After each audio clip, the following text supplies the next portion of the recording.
All right, guys, welcome back.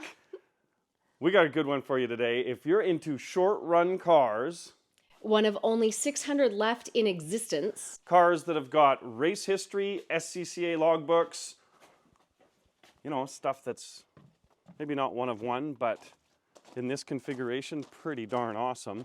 You're going to want to watch this episode because we're going to get a car that we're super, super excited about. Yeah. It's another car we're going to have to restore because we can't buy finished cars, so we like to do it the hard way, but... then we're taking it home today. Awesome. Let's buckle up, Buttercup. It's going to be a hell of a day.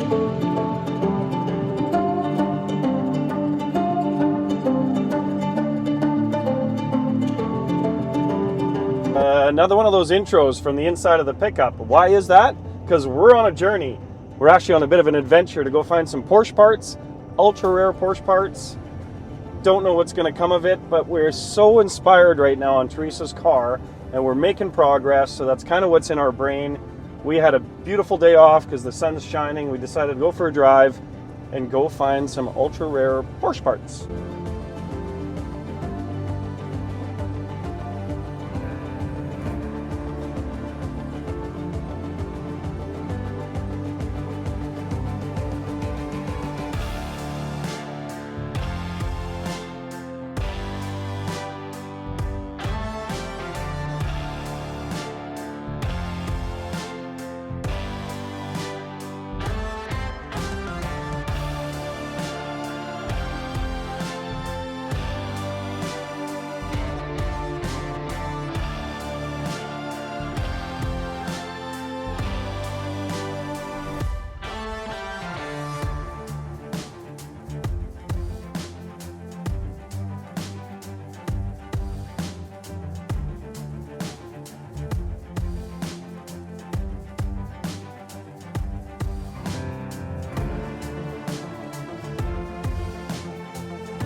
Super rare.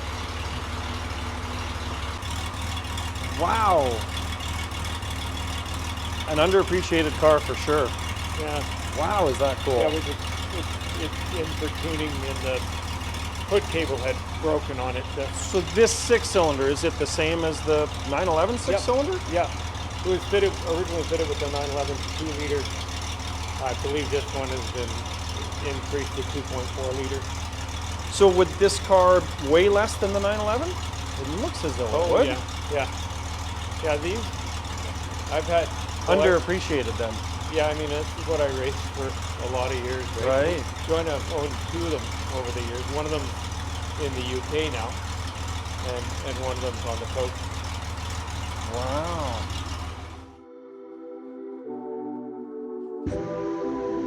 Okay, now that we showed you all the pretty shiny ones, here's what we're really buying. It's an ultra rare, it's 1959 Porsche 356 Convertible D.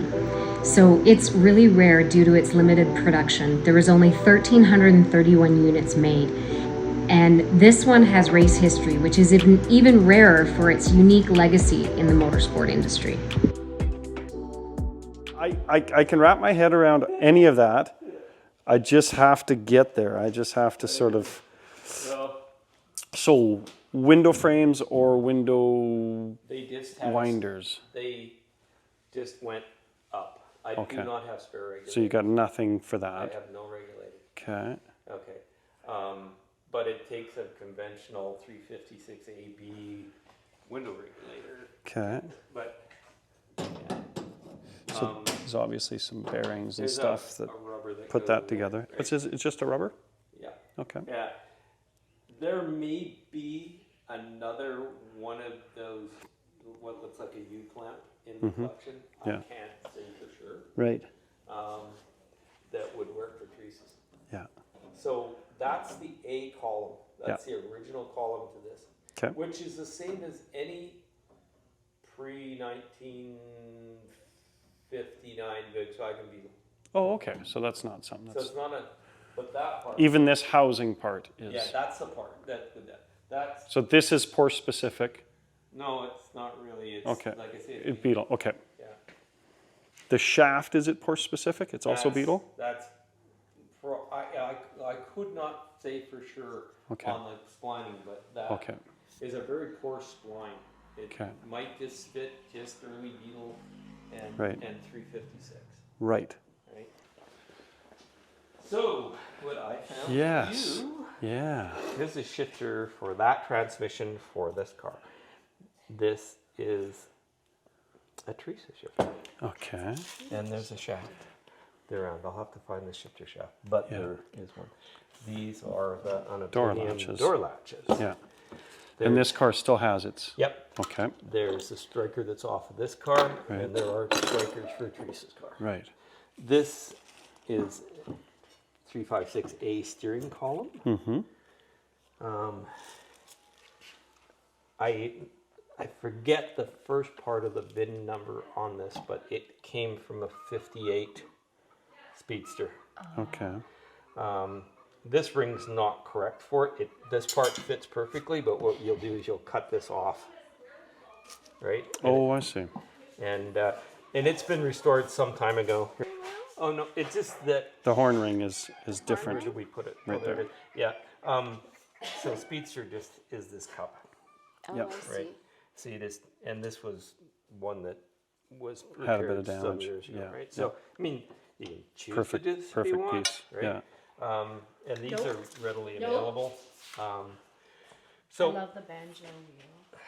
yeah, that's So is this prematurely chromed? Because you kind of want to grind that to the surface to get it down, don't you? Or am I wrong in thinking that? Or do you make the holes in here and adjust the height of the windshield at that yeah. point? I mean, this is an aftermarket Speedster Yeah. frame, right? Yep, These yep. are aftermarket, yeah. right? Yep. So yeah, who knows? I bought them at some point in time Right. for this, putting a Speedster frame on it, right? Right. Right. So this I know for a fact came with that car, Right. right? That and it came from Jerry, and that was he had it restored from his '58 Speedster. It came from him. Right. So there's a complete set. Yeah. This is a C clock. I don't know if the dash. You've changed the dash, so it doesn't have that opening in it anymore. Right. That's You right. got it. Yeah. I have then- this opening. Yep. And then here's another set that would fit this car. One restored, Yeah. instrument, and then these two will have to be restored. That need restoration. Yeah. Yeah. I never buy cars based on the value of the sum of the parts, because that's just never, because that's how we sort of try to make some money, right? Yeah. It's interesting that it hasn't been poked in the nose. Right? Yeah. This is quite cosmetic. Yeah. And actually, that David front- Fender tells the story that it hasn't either. So Well, this one's been, no, that's a patch. well, that's a patch for rust again, So what and so is happened that to one. the front of this thing? Like it would get thrashed about. Like you would bump somebody, Bumping and grinding. But I'll show you when we right go here, for Teresa. lunch, I'll pull out all of the. See this seam, and how this box is extremely square, and this little tab that would have been put on from factory, Wave your fingers. that one right there. Yeah. So that tells me, because in a race application especially, when you're repairing this as a race car that's been poked, that piece of sheet metal would never remain. It would get mudded over, it would get patched up. So both sides here tell me that this box has never been damaged. The other hood. What were you using for a rotisserie when you were doing I them? have stop signs. Yeah. I did rotisseries in the early days and taken Yeah. too much space. I think the stop sign is the way to do it. How many of those have you got? I'll lend you one Okay. Excellent. because I believe it might actually come back. So she's been poked pretty hard there at some point. Oops. What makes you think that? The brass welding through there that's and that piece. probably because they did a patch. Okay. For rust. Yeah. No, the only place I can see it's been poked was it wasn't he But in fact, I was at the track, I think at the time when he needed that door. We just taken, weld that back in, Jan. Right. And then, because you can get adjustable spring plates now, so, yeah. You see that's got the splines in it. So that's all that matters is the splines. Yep.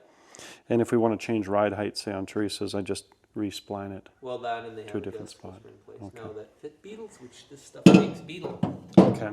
right? So that part's uber cheap. Okay. It's probably the only part that is. There's not a lot of these cars. I know, no, that's fine. I can wrap my head around any of that. I just have to get there. I just have to sort of. Okay, so I'm going to shortcut you here and give you part of our thoughts because we're trying to.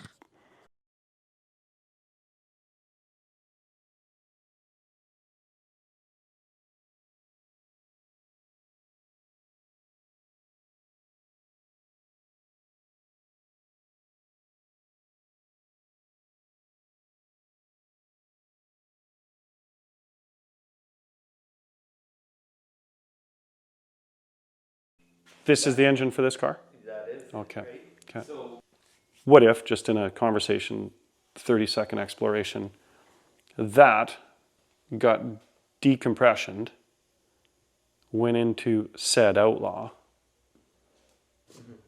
then we put the lesser engine in here and turn this into a street car? Is there value there? Can I get there? Like, you're 40 years of knowledge ahead of us. I'm trying to catch up in 6 minutes. As a package piece, this sure looks like if I do some body work and just put my head down, then you put this in and you put 4 wheels on it and it's a car. you're up straight up, buddy. You got, if you do that, you're going to get paid for your time on it. You're going to stick some money in your jeans. Yeah. That's what's going to happen. And that's why in your head it should be a race car again. Right now. Because you can get that, you can get there pretty quick. That gets you safe. Yeah, no, and this is the conversation I wanted to have in person, just to kind of wrap our heads around. Yeah. I mean, But- camera aside, Yeah. this is going to be all the money we can come up with this year. Yeah. To put something together. This is all our, whether it's buying 3 cars for content for the channel or whether we buy just this one car. My concern in my head is just to make sure we're making the right move. Okay, well, I think what we got is basically all the dash plaques from all up and down the East Coast that the car ran. Most of the stuff is back in the 90s, and then there's logbooks that run from back that direction. I don't know which one got laid out here is the first. I mean, the date in this is the 1990. 1990, so I think that's probably when it's been first issued. And I guess it's red format that it is. Wow. Wow. Yeah. Oops. So if you were wondering why the car looks like Rocky Balboa and his 9th, what do they call that in boxing? Round. There's a reason for that. These logbooks are actually completely full of the car racing, and it's hard to say if this was its first race, but it looks as though this is the oldest logbook. It starts racing in 1987 as a vintage car. So 25 years ago, 25-year-old car, that's just about right to start vintage racing. And then it does so for literally a few decades. And every one of these races gives it a historic significance. So 1985, 1986, so we are actually racing earlier than this logbook. Yeah. 1984 even. 84 there. Yeah. Wow. You know, So this is the gold. This is what makes, every car has got a story, but when it's documented really well, and I feel as though the industry is going to start really, really appreciating vintage race cars. I mean, we've been collecting cars, restoring cars, making sure their number is correct. And up until now, we've only seen the big cars, the AC Cobras and cars that were significant at huge races be important. But Yeah. To me, this is super, super cool. I'm picturing my favorite moment in this car, a picture that gets me motivated to do the restoration is having that picture of it coming down the corkscrew. Yes, Right? absolutely. That wonderful off-camber rush. I think it's an interesting package. I think Teresa and I are excited about being the next caretakers and hopefully putting our names in one of these books and seeing what comes next with this car. We're thrilled. I sure appreciate it. Yeah, you're very, very welcome. Thanks so much. Because as rare as we've stated these cars are, only 600 known to exist right now. There happens to be 2 here. Am I correct in saying that? Yep. That's really something. So starts out like this, and if Frank will show us, there's one here that's a complete inspiration to what a person would want it to look like when finished. Look at that. Well, this is actually good. This already helps me. I think we're good there. There's some very specific corners to only these 600 cars because they have a roll-up window, but they still carry a Speedster style windshield. Although slightly higher. Right. Right. With windshield wipers, which the Speedster didn't get. All the creature coverage. Like,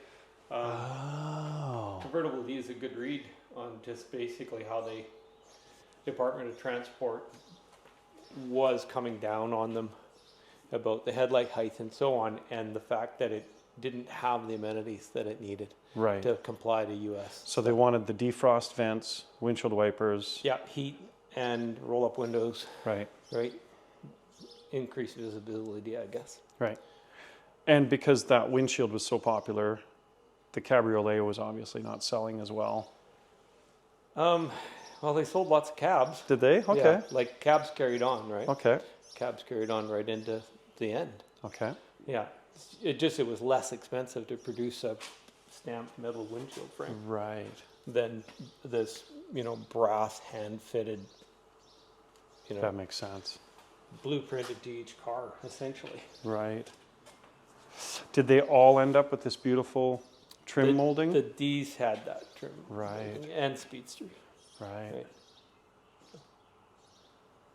Right. So how about that? We're just learning. So if you've got any comments and you're going to tell us that we're wrong, Teresa and I are more than willing to listen, but Frank's giving us some good insight and And we learn every day from Yeah. someone else that has yeah. further knowledge.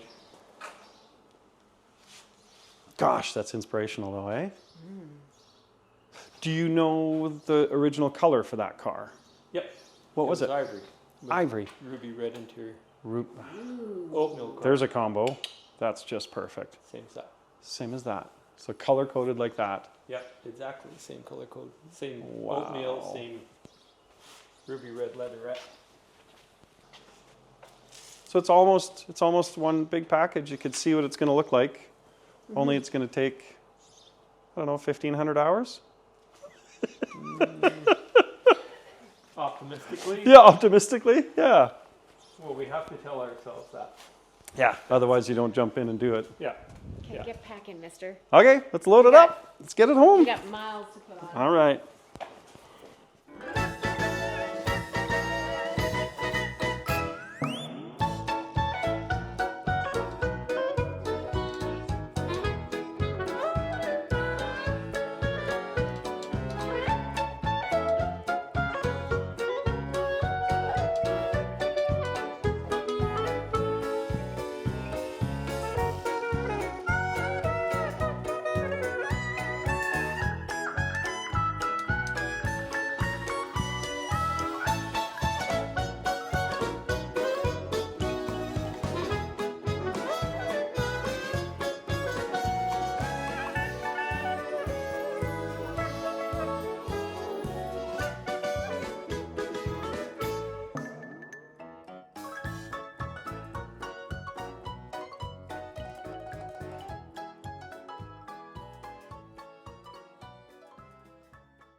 Six and a half hours later.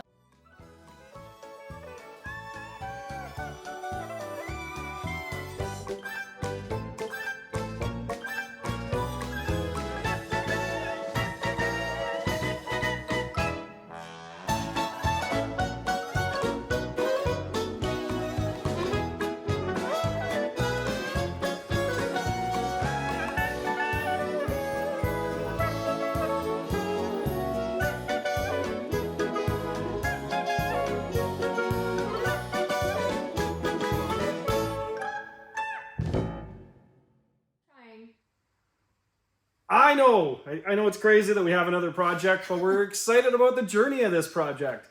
This car is something that Teresa and I are looking forward to vintage racing. We're glad it's in our little family. We're going to caretake it for our little journey with it. And I got to say, this journey with you guys has been super special. We are so close to 50,000 subscribers. Yeah, we are. So thank you for watching you. and help us out. If you got a friend that hasn't subscribed yet, lead them onto this channel. Get them to hit the bell, subscribe, and yes, let us know what content you want to see, whether you want us to get back to the other Porsche, the show cars that we're finishing up for this upcoming show season, and of course the 50/50 Camaro.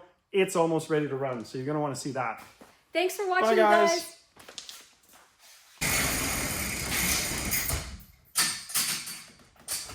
Aw. Another one home.